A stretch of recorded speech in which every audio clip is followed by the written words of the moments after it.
잘 오셨습니다. 우리 함께 찬양하시겠습니다. 오늘 이 시간 여러분의 영혼에, 여러분의 마음 심령 깊은 곳에 하나님께서 이렇게 선포하시며 위로하시고 우리에게 말씀하십니다. 나의 안에 거하라, 나는 너의 하나님이니. 나의 안에 거하라, 나는 내 하나님이니. 모든 환난 가운데 너를 지키는 자라.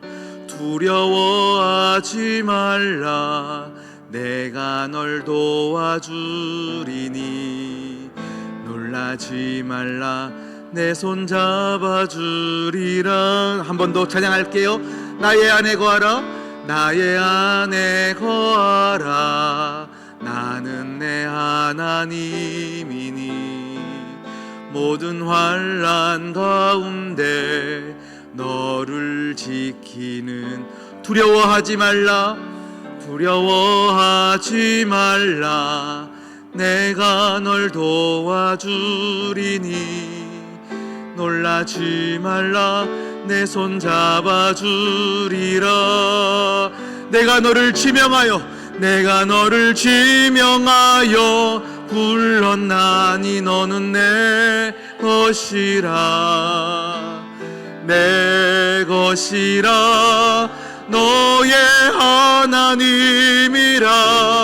내가 너를 보배롭고 존귀하게 여기노라. 너를 사랑하는 내 여호. 우리 가슴에 손을 올리시고요, 주님이 여러분에게 말씀하십니다. 나의 안에 거하라, 나는 내 하나님이니. 모든 환난 가운데 너를 지키는 자라. 두려워하지 말라, 내가 널 도와주리니. 놀라지 마라, 내 손 잡아주리라. 아멘. 내가 너를 지명하여, 내가 너를 지명하여 불렀나니. 너는 내 것이라, 내 것이라, 너의 하나님이라.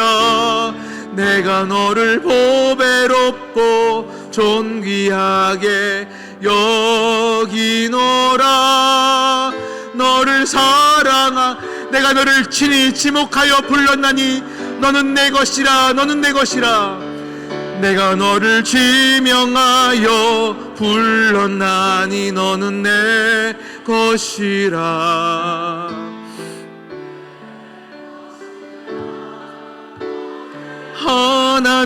하나님이라. 내가 너를 보배롭고 존귀하게 여기노라. 너를 사랑하는 내 여호와라. 하나님, 두려울 법한 세상 가운데 우리가 서 있습니다. 수만 가지 놀랄 일들 가운데 두려워 떨고 있는 우리를 향하여 오늘 이 시간 주님께서 찾아오셔서 우리의 흔들리는 마음을 붙잡아 주시옵시고, 네 발을 보아라, 네가 서 있는 곳은 흔들리지 않는 반석 위에 서 있으니 예수 그리스도 위에 서 있을 너는 절대 내 손 안에 있으니 안전하라, 두려워 말라. 하나님의 음성이 들리는 귀한 시간 되게 하여 주시옵소서. 이 모든 말씀 예수님의 이름으로 기도드립니다. 아멘. 할렐루야. 어제 새벽에도 제가 잠시 광고를 드렸는데요, 우리 오늘 저녁 예배 때는요, 우리 원래 왔던 소프라노 이혜원 자매가 저녁 예배 시간에 우리 특순으로 또 하나님께 영광을 돌립니다. 그래서 많이 들어오시면 좋겠다 싶었는데 오늘 또 공휴일이네요. 공휴일이어서 또 많은 분들이 지금 오전 예배 오셨어요. 또 시간 되시면 오후에도 오셔서 정말 하나님 주신 귀한 달란트로 은혜를 나누고 있는 우리 혜원 자매, 우리 찬양에 또 은혜 받으시러 말씀 한 번 들으면요 기억이 안 나요. 그래서 두 번, 세 번 계속 들으시면서 여러분의 마음에 새기시기를 바랍니다. 그리고 오늘 원래 우리가 수요 예배 설교를요 에스더 10장 말씀을 함께 읽고 우리가 에스더 전체의 내용을 함께 은혜를 나눌 계획이었습니다. 그래서 제가 지난주부터 계속 에스더 말씀을 읽어왔는데요, 어제 새벽에도 일돌 중에 제가 너무 은혜를 받아서 새벽 예배 때도 에스더 말씀을 가지고 나누었습니다. 그리고 오늘은 전체 내용을 가지고 나눌까 하는데요, 제가 여러분들이 아마 아실지 모르겠어요. 제가 주일 예배는 우리 성도님들의 어떤 신앙의 수준들이 굉장히 스펙트럼이 넓습니다. 초신자도 있고요, 중직자도 있고, 한평생을 교회를 섬기신 분도 계시고 굉장히 다양하신 분들이 오기 때문에 조금 폭넓게 누가 들어도 은혜가 될 만한 메시지를 전하고요, 수요 예배 때나 주일 오후 예배 때는 우리 중직자들이 들으면 좋겠다라는 메시지를, 조금 더 강한 메시지를 전하는 편입니다. 그래서 오늘 에스더 말씀의 총정리해서 말씀을 나눌까 하다가 너무 제가 은혜를 많이 또 받았습니다. 그래서 에스더 10장 말씀은 제가 주일날 함께 주일 예배 때 함께 나누도록 하고, 오늘은 4장 말씀, 안 된다 하는 세상 속에서 우리 믿는 자들이 어떻게 살아야 하는가, 이 말씀을 가지고 함께 은혜를 나누겠습니다. 오늘 이 에스더서의 배경은 어떤 배경이냐면, 이스라엘이 멸망했습니다. 바벨론의 포로로 잡혀갑니다. 그런데 시간이 지나서 그 바벨론이 페르시아라는 제국에 또 멸망하는 겁니다. 점령당해서 우리 귀속되어지는 거죠. 그때 페르시아 왕은 고레스 왕이 다시 포로로 잡혔던 이스라엘 백성들을 너희들은 다시 고국으로 돌아가라, 포로 귀환 정책을 세우게 되는 겁니다. 그때에 이스라엘 백성들이 전체가 가는 것이 아니라 1차, 2차, 3차 포로 귀환이 이루어지고요, 그럼에도 불구하고 고국으로 돌아가지 않고 이 페르시아에 남아있는 이스라엘 백성들이 있었습니다. 오늘 본문 중에 나오는 모르드게도 이때 고국으로 돌아가지 않고 페르시아에 남아있던 한 사람이었습니다. 이때에 이 모르드게의 사촌 여동생이 누구냐면 왕비로 선택된 에스더인 것입니다. 그런데 여러분, 이 페르시아에 남아있는 이스라엘 민족들에게 지금 큰 위기가 찾아왔습니다. 왕담으로 실권을 가지고 있던 실세 하만이라는 사람이 지금 이스라엘 민족들을 말살시키려는 음모를 꾸미고 있는 거예요. 괘씸죄에 걸린 겁니다. 그렇게 모두를 내가 죽이겠노라 결단하는 것이 에스더 3장 6절에 나옵니다. 3장 6절 말씀 우리 자막을 통해서 함께 읽어보겠습니다. 시작. 그들이 모르드게의 민족을 하만에게 알림으로 하만이 모르드게만 죽이는 것이 부족하다고 생각하고 아수레로의 온 나라에 있는 유다인 곧 모르드게의 민족을 다 멸하고자 하더라. 아멘. 지금 굉장히 긴박한 상황이 벌어지고 있습니다. 6절 이후의 말씀을 읽어보면요, 실제로 정말로 빈부격차 상관없이 모든 유대인들을 죽이는 그 계획들을 진짜 실제로 펼쳐가고 있습니다. 이런 위급 상황 가운데 지금 이 현실을 타개하고자 모르드게가 사촌 여동생 왕비였던 에스더에게 찾아와서 급히 도움을 요청하는 거죠. 야, 좀 도와주라. 그렇게 요청할 때에 에스더의 반응은 어땠을까요? 정말로 네가 이제 왕비가 됐으니까 힘이 좀 있지 않냐? 왕에게 가서 이런 우리 민족에 대한 어려움을 잘 얘기해서 우리 민족 좀 살려주라, 이런 요청 가운데 에스더의 대답은 굉장히 실망스럽습니다. 그 실망스러운 대답이 4장 10절 11절입니다. 4장 10절 11절 우리 함께 천천히 읽어볼게요. 시작. 에스더가 하닥에게 이르되 너는 모르드게에게 전하기를 왕의 신하들과 왕의 각 지방 백성이 다 알거니와 남녀를 막론하고 부름을 받지 아니하고 안뜰에 들어가서 왕에게 나가면 오직 죽이는 법이요 왕이 그 자에게 금규를 내밀어야 살 것이라. 이제 내가 부름을 입어 왕에게 나가지 못한 지가 이미 30일이라 하라 하니라. 아멘. 방금 이 말씀을 읽으니까 어떻습니까? 무슨 뜻입니까? 나 못한다. 만약에 부름받지 않고 가면 죽는다. 이게 법이다. 그렇기 때문에 그냥 민족이 죽을지는 모르겠지만 나는 이 일을 할 수 없다. 이 말을 지금 에스더가 하고 있는 겁니다.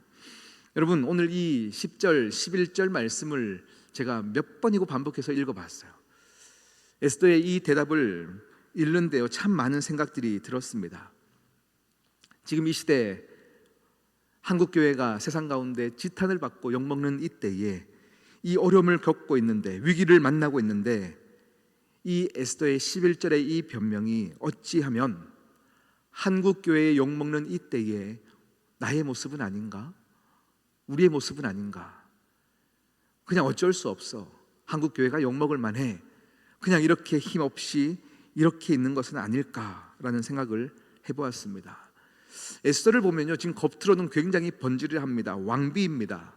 정말로 문제가 하나도 없어 보입니다. 그러나 그 내막으로 들어가 보면 하만이라고 하는 무서운 권력자 앞에서 지금 민족은 말살되는 이 음모 가운데 힘들어하고 있는데요, 그냥 왕비로서의 체면, 그리고 법은 무엇인지, 나는 할 수 있는 것과 할 수 없는 것을 구분하고 살아가는, 어찌 보면 무기력한 에스더의 모습, 이것이 이 한국 교회를 바라보고 있고, 지금 이 시대에 믿는 자가 어떻게 살아야 되는지를 우리는 알고 있으면서도 그냥 나만 행복하면 돼, 그냥 나는 어쩔 수 없어 하고 멈춰 있는 우리의 모습이 아닌가라는 거예요. 이 11절 말씀 여러분 계속 한번 읽어보십시오. 틀릴 말이 하나도 없습니다. 다 맞는 말을 하고 있습니다. 에스더가요, 거짓말하는 게 없어요. 귀찮아서 거짓말로 얘기하는 게 아니라 다 맞는 얘기를 하고 있어요. 법이에요. 그런데 이것을 사실이지만 하나님은 이 사실을 이야기하는 에스더를 그렇게 썩 지금 좋게 보고 있지 않는 것 같습니다. 여기에 우리가 무서운 함정이 놓여 있다는 것을 우리는 알아야 됩니다. 우리는 에스더에 대한 결론을 알고 있습니다. 나중에 가면요, 이 에스더가 마음을 바꾸죠. 모르드게의 얘기를 듣고 행동을 바꿉니다. 그래서 죽으면 죽으리라 이런 각오로 나아갑니다. 그래서 왕의 부름을 받지 않았는데 왕에게 찾아가는 거예요. 죽었어요, 안 죽었어요? 안 죽어요. 죽지 않았어요. 우리는 이 결론을 알고 있어요. 안 죽었잖아요. 그런데요, 오히려 더 전화위복이 되어서 민족을 구한 귀한 하나님의 사람이 되었는데도 불구하고 아직 이 11절의 변명을 보면요, 다 맞는 말을 가지고 에스더가 못할 이유를 이야기하고 있는 거예요. 우리 11절 한 번만 더 띄워주시겠습니까? 11절에 보면요, 누구를 언급하냐면 시작할 때 이렇게 언급합니다. 왕의 신하들과 왕의 각 지방 백성들이 어떻게 한다고요? 다 알거니와, 다 아는 얘기, 상식을 얘기하고 있는 거예요. 야, 이거는 다 아는 얘기야. 모르드게 왜 이걸 모르니? 상식을 얘기하는 거예요. 맞는 말을 이야기하고 있는 거예요. 여러분, 상식이라는 것은 굉장히 중요한 겁니다. 상식에서 벗어나는 것은 옳지 않습니다. 그런데요, 우리 믿는 자들이 또 알아야 될 것이 무엇이냐면, 때로는 이 상식이 우리 신앙생활의 올무가 될 수 있다는 것을 알아야 돼요. 하나님께서 인간의 상식을 뛰어넘는 하나님의 방법으로 우리에게 요구하실 때에 우리는 믿음이 없어서 못하는 건데, 그때 우리가 내세우는 건 뭐냐면 상식이에요. 하나님, 이건 일반적이지 않습니까? 모두가 알지 않습니까? 안 되는 것 아닙니까? 다 틀린 얘기는 안 해요. 맞는 얘기를 하는데 상식이 올무가 되어서 하나님의 믿음의 방법 가운데 우리가 나아가지 못할 때가 굉장히 많다라는 겁니다. 여러분, 우리의 모습을 점검해 보아야 합니다. 우리의 나약한 상식의 울타리 안에서 하나님의 크심을 우리가 제한하고 있을 때가 굉장히 많습니다. 그래서 여러분, 어떤 일들이 주어져서 우리의 생각과 다른 일이 있을 때는요, 처음에는 상식으로 생각해야 합니다. 그런데 하나님께서 상식 안에 있는 우리에게 한 번 더 그것을 요구하실 때는 기도하십시오. 기도하셔야 돼요. 그리고 내 상식을 뛰어넘더라도 반복되는 하나님의 메시지가 있다면 믿음으로 순종하시기를 축복합니다. 네, 상식에서 뛰어넘을 때가 있습니다. 우리가 잘 알고 있는, 언뜻 한 번쯤은 들어본 내용인데요, 이것이 제가 인터넷에 찾아봤더니 인도의 속담이더라고요. 이런 속담이 있었습니다. 무언가 하고 싶은 사람은 방법을 찾고 아무것도 하기 싫은 사람은 구실을 찾는다. 들어보신 적이 있으시죠? 이게 인도의 속담이더라고요. 무언가 하고 싶은 사람은요, 어떻게든 안 되는 일 가운데 방법을 찾는데요, 그런데 하기 싫은 사람은요, 안 될 이유죠, 구실을 찾는다라고 이야기하고 있습니다. 뭔가 지금 민족을 살리려고 그렇게 하고 있는데 여러분은 방법을 찾고 계십니까? 구실을 찾고 계십니까? 안 된다, 못한다, 안 되는 일이다, 상식이다, 모두가 알고 있지 않냐, 이런 핑계를 가지고 우리는 멈춰 있을 때가 참 많이 있습니다. 그런데요, 여러분, 입으로 선포하면 선포된 그 입술에 그것은 능력이 되어질 때가 참 많이 있습니다. 그래서 우리 믿는 자들은 우리의 입의 선포를 조심하여야 합니다. 안 된다, 안 된다, 상식이기 때문에 못한다 라고 하는 것에서 그것이 얼마나 위험한 일인지 우리는 계속 기억해야 합니다.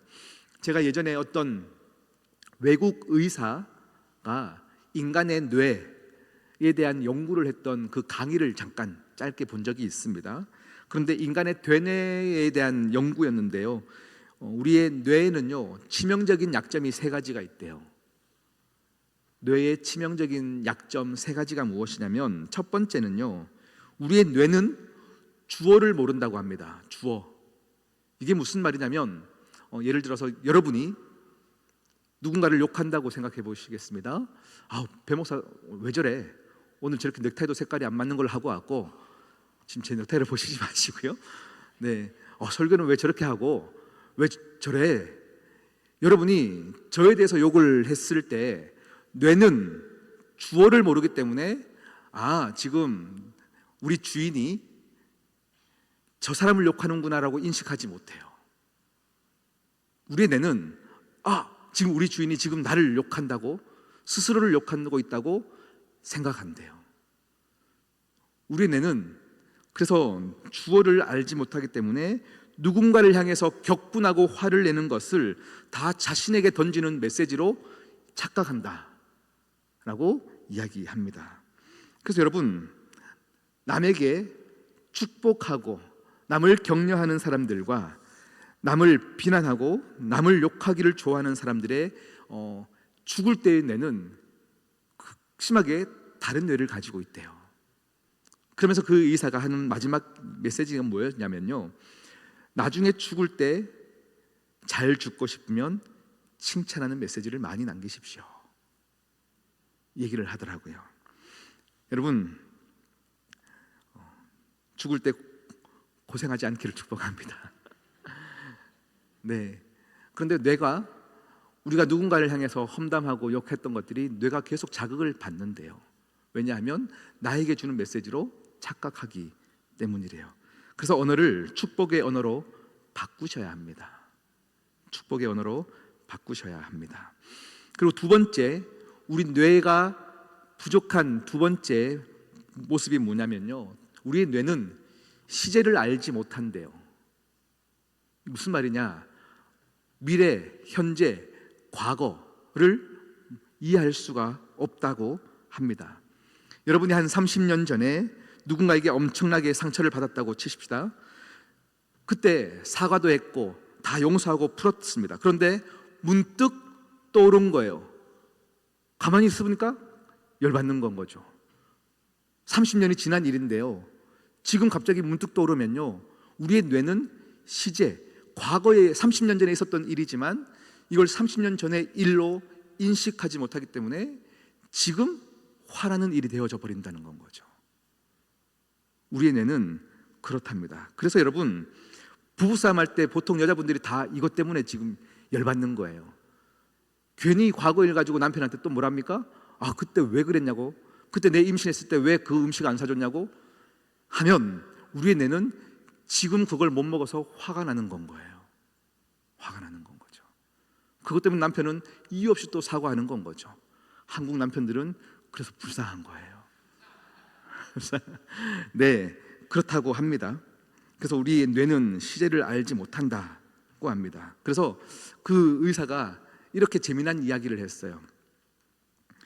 이루어지지 않았지만 이루어진 줄 믿고 선포하는 것은 뇌가 그렇게 인식한대요. 예를 들면 내가 지금 10평 아파트에 사는데 나는 꼭, 예를 드는 겁니다, 60평 아파트에 살게 될 겁니다 선포하면 뇌는, 우리는 입은 미래를 얘기한 거지만 뇌는 지금 내가 60평에 살고 있다고 생각하는 건 거예요.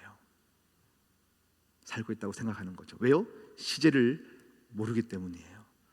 그래서 여러분, 여러분의 입술의 선포와 여러분의 생각이 뇌에 다 전달된다고 합니다. 그래서 여러분, 이 현실이 막막하고 어둡고 모든 것들이 부정적으로 보여서 여러분이 입으로 선포하고 생각하면요, 뇌는 그걸 그대로 지금 받아들입니다. 아, 왜 저 목사 왜 저래? 라고 하면 그 목사는 그런 목사가 되는 거고요. 뇌는, 만약에 여러분이 부족하다 할지라도 우리 목사님 참 천사 같고 참 좋아 보이고 설교가 다 좋고 하면 그 순간부터 배 목사는 여러분에게 사랑스러운 목사가 되는 거예요. 뇌가 그렇게 인식을 하는 건 거죠. 이해가시죠? 마지막 세 번째입니다. 우리의 뇌는 언어의 지배를 받습니다. 우리의 뇌는 언어의 지배를 받습니다. 우리 지금 한번 실험해 보겠습니다. 여러분, 지금 제일 먹고 싶은 게 뭡니까? 지금 제일 먹고 싶은 게 뭐가 있을까요?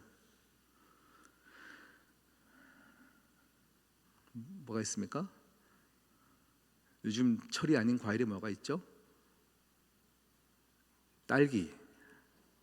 야, 진짜 함께, 딸기 먹고 싶다. 따라해 보십시오. 딸기 먹고 싶다. 진짜 딸기를 생각하시면서 딸기 먹고 싶다. 네, 그 순간에 여러분 침이 넘어가요? 왜 그럴까요? 왜 그럴까요? 우리의 뇌가 내가 말하는 언어에 영향을 받으니까 그렇대요. 우리의 언어에 영향을 받기 때문에 그렇답니다. 우리가 생각해 보면요, 누가 나한테 뭔가 실수를 했을 때 그때는 크게 화나지 않아요. 화나지 않았어요. 뭐 그럴 수 있지 생각해요. 그런데 어느 순간에 내가, 근데 너 왜 그랬어? 말하는 순간 이 말 때문에 뇌가 문제가 있다 생각하면서 갑자기 감정이 격해져요. 왜요? 내가 이 문제가 사실은 크게 나에게 자극이 주지 않았지만 말하는 순간 뇌가 문제가 있다 생각해버리기 때문에 그냥 내 언어가 바뀌기 시작하는 거예요. 격한 말이 나오고 싸움이 되어지는 말이 되어지는 겁니다. 그렇기 때문에 여러분, 신앙생활하는 우리가 에스더의 이 11절의 변명 같은 이 태도, 안 됩니다, 죽습니다, 나는 못합니다, 어떻게 지금 법이 있는데 내가 어떻게 가겠습니까? 이런 얘기를 하는 순간에 못하는 사람이 되어져 버리는 거죠. 지금 16절에 가면요, 그런 주저앉아 버린 에스더에게 모르드게는 이렇게 막 네가 어떻게 안 할 수 있냐 할 때 이렇게 얘기합니다. 16절 말씀을 한번 읽어볼까요? 시작.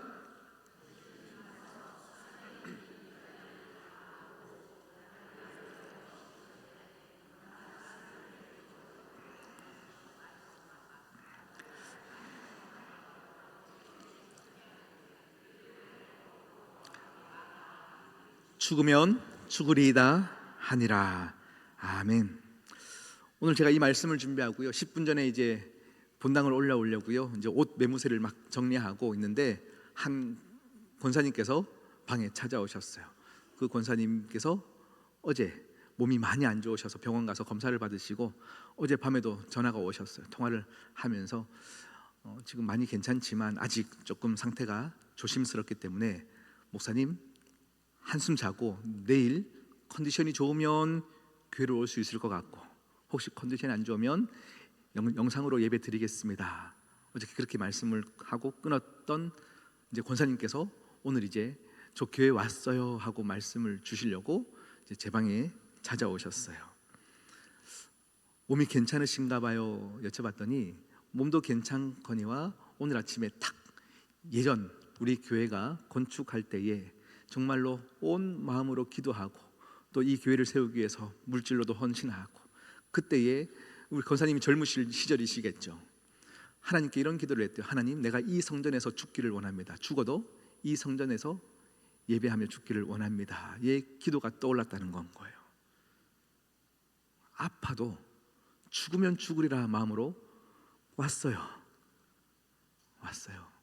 이 말씀을 주시는데, 권사님 오늘 제 말씀이 그 말씀이에요 라고 말씀을 드렸습니다. 여러분, 몸이 아프면 교회 안 와도 될 구실이 되잖아요. 예배 안 드려도 편하게 집에 있어도 되는 구실이 되잖아요. 그런데 하나님 아버지에게 약속한 것이 생각나서 몸이 아파도 안 아파도 상관없이 내가 죽어도 교회에서 죽겠노라, 예배하며 죽으면 하나님께서 얼마나 기뻐하실까, 이 생각으로 오면 여러분 아파도 기쁨으로 올 수 있어요. 마음을 빼앗기지 않는 거예요. 할렐루야. 오늘 에스더의 마음이 바뀌기 시작합니다. 죽으면 죽으리라 하고 그의 언어가 바뀌기 시작하는 겁니다. 까짓 뭐 죽는 것밖에 더 있겠어? 그냥 가볼게. 그의 생각이 바뀌니까 뇌가 몸을 움직이게 하는 겁니다. 명령 안 받았지만, 상식이 아니지만 이 상황 가운데 내가 해볼게 라고 하는 순간 그는 마음이 바뀌고 행동이 바뀌는 겁니다. 여러분, 우리가 선포하면 우리의 뇌가 바뀌는 것뿐만 아니라 하나님이 그 선포를 들으십니다. 하나님께서 그 생각을 바꾸어 주셨음을 깨닫습니다. 우리 민수기 14장 28절에는 이런 말씀이 있어요. 우리 함께 읽어볼까요? 시작. 그들에게 이르기를 여호와의 말씀에 내 삶을 두고 맹세하노니 하나로나라 너희 말이 내 귀에 들린 대로 내가 너희에게 행하리니. 너희 말이 내 귀에 들린 대로 내가 너희에게 행하리니. 여러분이 선포한 대로 하나님은 일하십니다. 내 귀에 들린 그대로 내가 행하겠다 말씀하십니다. 왕이 부르기 전에 가면 죽는 것은 상식입니다. 맞습니다. 법입니다. 그런데 죽는 것밖에 더 있습니까? 우리 믿는 사람들이 하나님 아버지 앞에서 이 죽음을 뛰어넘는 믿음과 용기를 보일 때 그때 그 모습을 하나님이 기뻐하십니다. 오늘 그렇게 선포하고 나니까요, 뇌가 들었고 뇌가 우리에게 행동할 수 있는 마음을 준 것은 인간적인 방법입니다. 그런데 하나님은 그 에스더의 모습을 보시고 그에게 힘을 실어 주십니다. 그 이후의 모습을 보면 놀라운 은혜가 있습니다. 그런데요, 여러분, 이 은혜는 주일날 함께 은혜를 나누겠습니다. 오늘은 이 11절의 에스더의 변명의 모습이 우리의 모습은 아닐까라는 것에 대해서, 우리가 왜 믿는 자, 그리스도인이라는 우리가 이 세상 가운데서 왜 힘없이 살아왔을까에 대해서 세 가지를 마지막으로 정리하고 오늘은 말씀을 마무리할까 합니다. 우리는 왜 자꾸 부정적으로 또 소극적으로 살아가는 것일까? 세 가지인데요. 첫 번째는요, 우리가 자각해야 될 우리 내면의 연약함이 있습니다. 그것이 무엇이냐면 이기심입니다. 이기심. 여러분, 우리는 하나님 앞에서 참 열심을 다합니다. 그런데 우리가 하나님 앞에 열심히 할 때도요, 그 열심은 내가 복받기 위해서 최선을 다할 때가 참 많습니다. 내가 잘 돼야 되고, 우리 가정이 잘 돼야 되고, 우리 자녀가 잘 돼야 되는, 나만 잘 되면 된다는 이 이기심 가운데 우리 민족이 함께 죽어져가는 모습을 보지 못할 때가 참 많이 있습니다. 에스더가 지금 자기 나름대로는 논리를 펴서 법치의식을 가지고 지금 상식을 가지고 얘기합니다. 나는 못합니다. 나는 왕궁에 있기 때문에, 나는 안 죽을 수 있기 때문에 나는 굳이 안 해도 됩니다. 이런 얘기를 하는 거죠. 그때의 모르드게가 반박하듯이 뒤통수를 치는 본문이 오늘 4장 13절 말씀입니다. 오늘 우리의 본문 읽었던 본문인데요, 제가 읽어드리겠습니다. 모르드게가 그를 시켜 에스더에게 회답하되 너는 왕궁에 있으니 모든 유다인 중에 홀로 목숨을 건지리라 생각하지 말라. 14절입니다.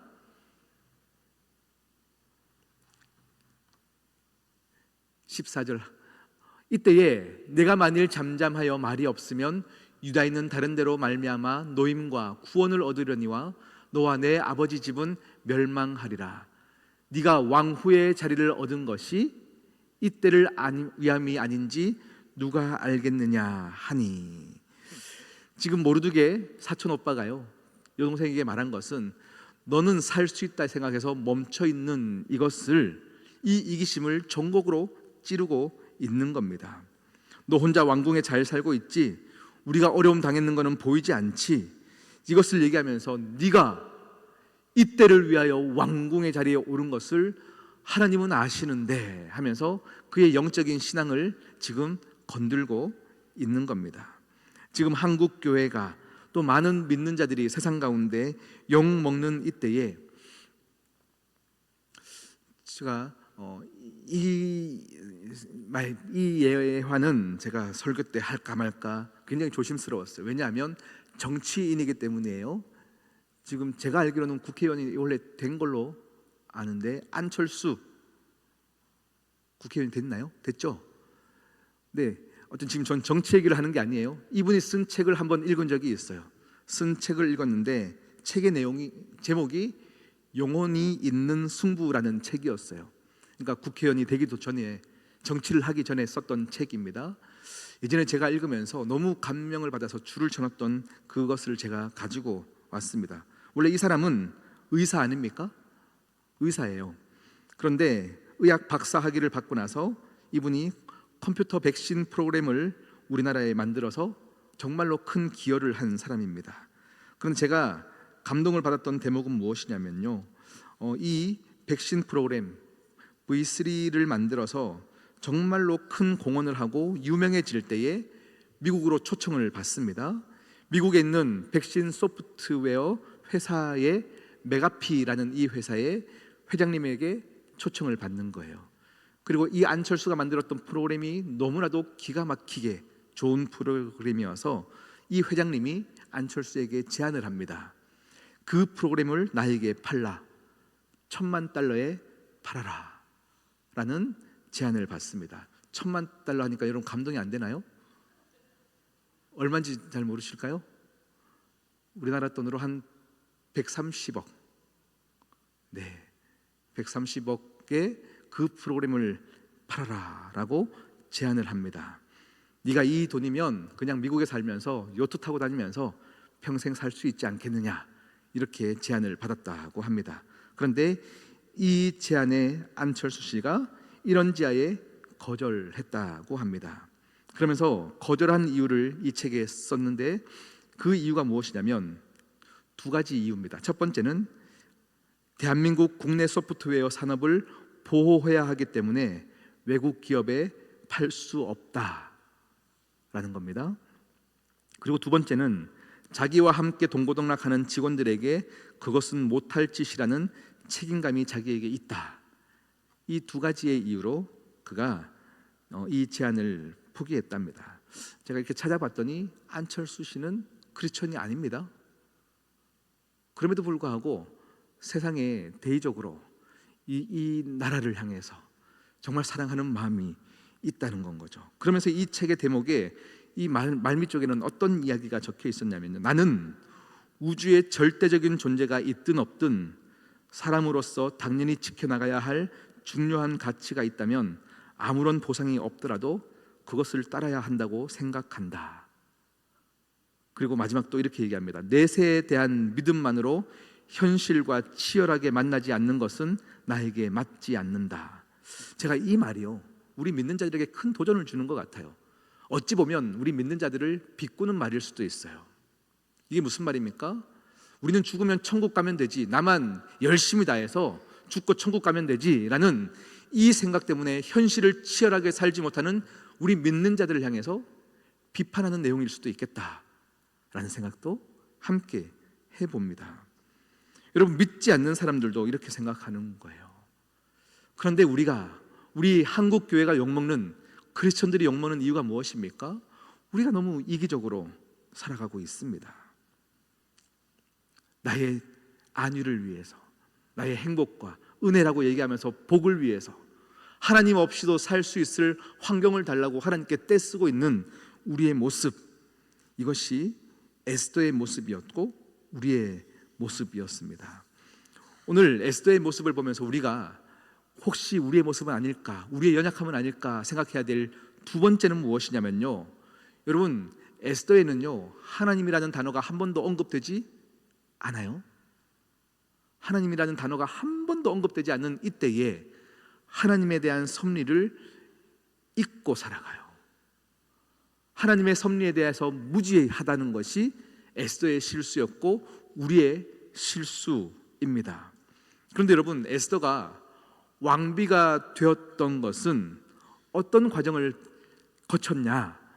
에스더 2장 9절 말씀을 한번 읽어볼까요? 에스더 2장 9절 천천히 읽어보겠습니다. 시작. 헤게가 이 처녀를 좋게 보고 은혜를 베풀어 몸을 정결하게 할 물품과 일용품을 곧 주며 또 왕궁에서 의뢰 주는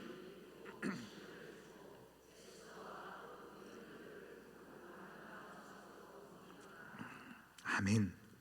헤게라는 사람은요 이때 이 왕후를 뽑는 사람을 이제 뽑는 이 담당관이었습니다. 이 헤게가 에스더를 좋게 봤다. 그래서 그에게 은혜를 베풀었다라고 표현하고 있습니다. 좋게 보고 은혜를 베풀어서 여러 가지 배려하는 거예요. 아름다운 처소로 옮겨주는 겁니다. 그런데요, 이 본문에서 우리가 원어 성경을 찾아보니까요, 좋게 보고 은혜를 베풀었다 할 때 이 은혜라는 단어를 여러분이 한 번쯤은 들어보셨을 거예요. 헤세드라는 단어를 쓰고 있어요. 헤세드. 이 헤세드는 어떤 때 쓰는 말이냐면요, 우리 인간이 누군가에게 나 저 사람 잘해줘야지 하고 뭔가 은혜를 베푸는 때는 헤세드라는 단어를 쓰지 않습니다. 이 헤세드는 하나님께서 하나님의 사랑하는 백성들에게 놀라운 하나님의 강권적인 역사심으로 끌어가는 섭리 가운데 그때 필요한 은혜를 이야기할 때 헤세드라는 단어를 쓰는 겁니다. 자, 보세요. 지금 수많은 여인들이 왕비가 되기 위해서 모였습니다. 그런데 이 헤게라는 사람이 에스더가 좋게 보인 것도, 그리고 좋은 곳으로 처소를 옮겨준 것도 지금 인간의 호의 때문에 바뀌어간 것 같지만 이 사이에는 하나님의 섭리가 들어가 있다라는 거죠. 하나님께서 헤게의 눈을 자극시켜서 에스더를 좋게 보는 은혜를 주신 것도, 그래서 결국에는 이 이스라엘 민족들의 몰살되는 음모 가운데 하나님은 이미 그것을 아시고 에스더를 왕비에 세웠을 것을 이미 계획하고 계셨다라는 거죠. 그것을 모르는 인간들은요, 내가 될까 안 될까, 헤게가 도와줘서 됐겠지, 이렇게 생각할 수 있지만 이 모든 일 가운데 하나님이라는 단어는 한 번도 언급되지 않지만 헤세드 하셔서 우리에게 자비를 베푸셔서 우리에게 은혜를 주셔서 하나님의 그 은혜 가운데 에스더가 왕후에 올랐음에도 불구하고 하나님이 도우셨다, 하나님이 섭리하셨다라는 그 생각이 무지한 거예요. 하나님이 나를 이곳에 보내셨다면 법은 왕 앞에 나갈 수 없지만 또 하나님의 섭리가 있겠지로 나아가야 하는데 우리는 그것을 생각하지 못할 때가 참 많이 있어요. 에스더에게 임하셨던 그 헤세드는 오늘 이 시간 여러분에게 임하는 헤세드입니다. 아멘이십니까? 하나님이 여러분을 도우십니다. 그래서 여러분, 참 우리 애 얘기하는 것 같아서 좀 민망한데요, 우리 큰아들이죠, 윤찬이를 보면요, 제가 항상 마음속으로 무슨 생각을 하냐면 엄마를 봐도 아빠를 봐도 제가 저렇게 공부를 잘할 애가 아닌데 쟤는 뭘까 싶어요. 저도 공부 참 안 했거든요. 못 했거든요. 그런데요, 하나님께서 이 친구에게 지혜를 주신 거는, 이것은 이유가 있습니다. 한국 교회에게 또 우리 시온 성교회에게 2년 3년 안에 이렇게 많은 새로운 회복과 은혜를 주신 것에는 이유가 있습니다. 그냥 우리는 지금 잘 되고 있으니 감사하다고 끝날 일이 아니라 하나님께서 에스더에게 이 헤세드를 주셨다면 지금 왕 앞에 가야 되는 위기가 올 수도 있어요. 그럼에도 불구하고 가야 되는 건 거죠. 할렐루야이십니까? 아멘이십니까? 가야 해요. 왜냐하면 갔을 때 더 놀라운 하나님의 섭리를 볼 수 있는 겁니다. 이때를 위함인지 누가 알겠느냐. 우리에게 지금 이런 새로운 회복과 은혜를 주시는 이유는 또 어떤 때를 준비하시는지 지금은 알 수 없으나 우리는 그냥 마냥 누리는 것이 아니라 하나님께서 우리에게 계획하실 일들에 대해서 기대함으로, 두렵고 떨림으로 또 준비해 가셔야 하는 겁니다. 그리고 우리가 하나님의 헤세드, 은혜, 좋은 것만 생각할 것이 아니라 헤세드를 받은 사람에게는 사명이라는 것이 있다라는 겁니다. 여러분 가정에 하나님의 헤세드가 있습니다. 여러분의 인생 가운데 하나님의 헤세드가 분명히 지금까지 있었고 앞으로도 있습니다. 이 헤세드에는 하나님이 이 민족을 끌어안기 위해서 여러분에게 맡기시는 기도가 있습니다. 죽음을 무릅쓰고 여러분 죽으면 죽으리라는 마음으로 또 나아가야 될 위기가 올 수도 있습니다. 그럼에도 불구하고 하나님의 섭리가 여러분을 감싸고 있다면 나가십시오. 담대하게 나가십시오. 오늘 세 번째, 우리에게 부족한, 우리가 자각하지 못하는 그 연약함이 무엇이냐면 결단의 부재입니다.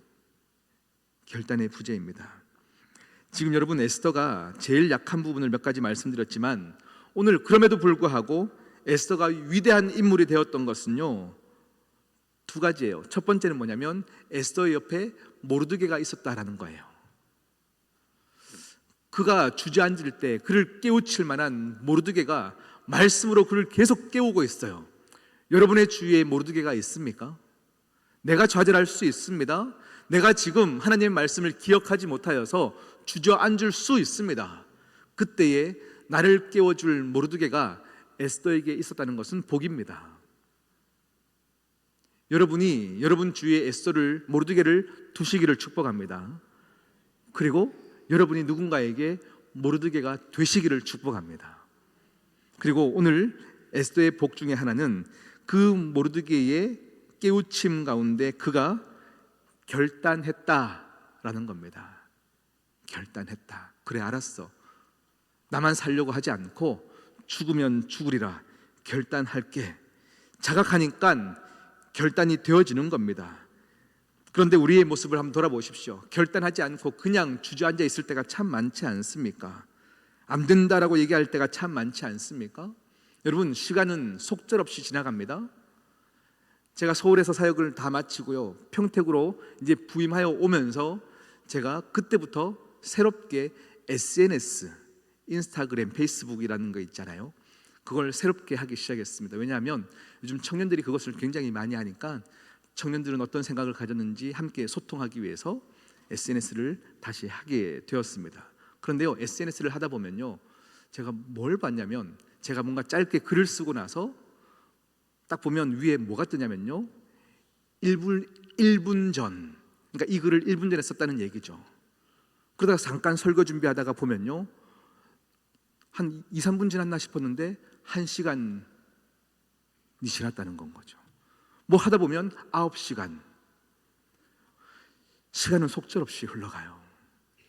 여러분의 인생에 하나님께서 주셨던 그 헤세드의 은혜로 여러분 결단할 때가 반드시 오는데 거기에 주저앉아 있으니 한국교회가, 또 여러분 믿는 자들의 모습이 이렇게 주저앉아 있는 것 아니냐라는 겁니다. 지난 토요일 우리 결혼식이 있을 때 청소년부에서 우리 특순을 하는데요, 제가 이 자리에서 청소년부 특순을 보고 있는데 이렇게 마음이 찡긋한 거예요.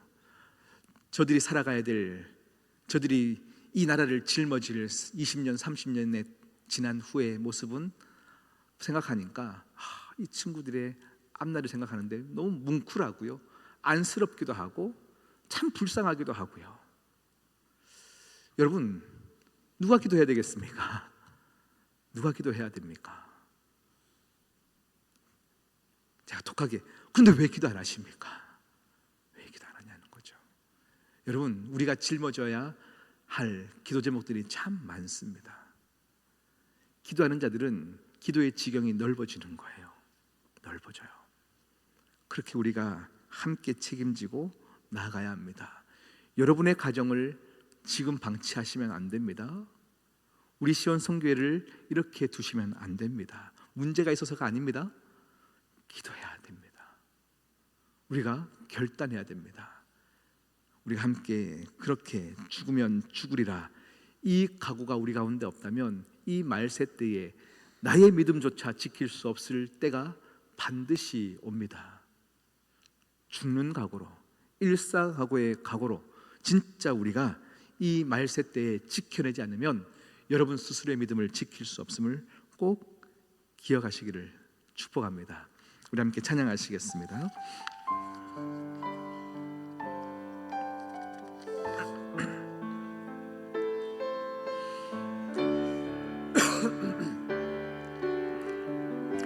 내가 너를 지명하여 불렀나니 너는 내 것이라, 내 것이라, 너의 하나님이라. 내가 너를 보배롭고 존귀하게 여기노라. 너를 사랑하는 내 여호와, 내가 너를 지명하여 불렀나니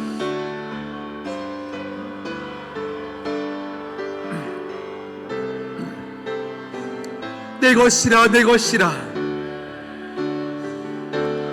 너의 하나님이라.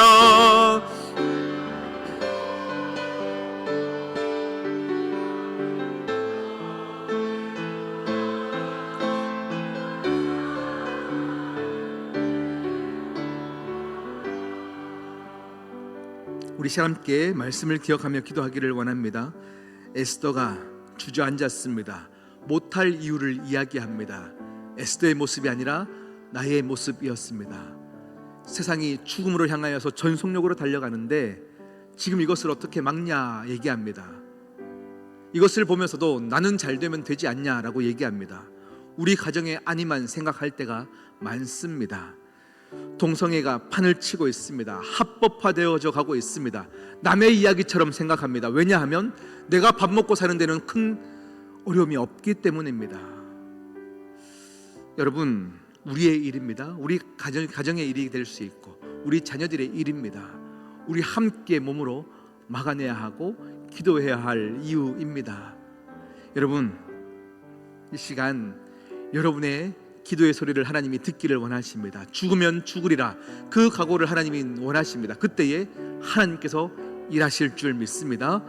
내가 기도해야 될 사명을 찾게 해달라고 이 시간 주여 한번 외치고 기도하시겠습니다. 주여,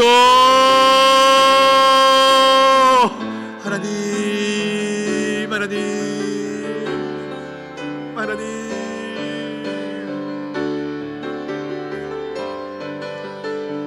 내가 너를 지명하여 불렀다. 내가 너를 이 시대에 참 군대로 불렀는데 하나님 아버지, 우리가 주님의 부르심 가운데 나가지 못했습니다. 하나님 아버지, 좌절하여 있습니다. 상식을 이야기했습니다. 안 된다 이야기했습니다. 못한다 이야기하였습니다. 하나님 아버지여, 내 일이 아니라 생각했습니다. 주여, 잘못했습니다. 주여, 잘못했습니다.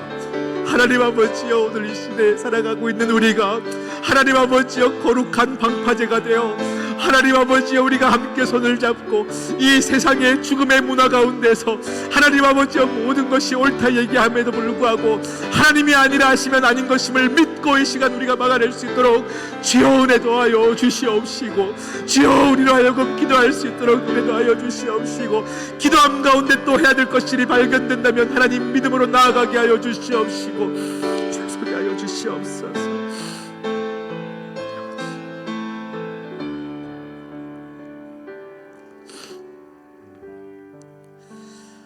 모든 환난 가운데 너를 지키는 자라, 두려워하지 마라. 내가 너를 도와주겠다. 놀라지 마라. 네 손을 붙잡아 주겠다. 너를 절대 홀로 두지 않겠다. 주여, 이 세상의 말세 때에 죽음을 향하여 달려가는 우리에게 내 살 길을 찾다 보니 구실을 이야기했던 이 잘못을 회개합니다.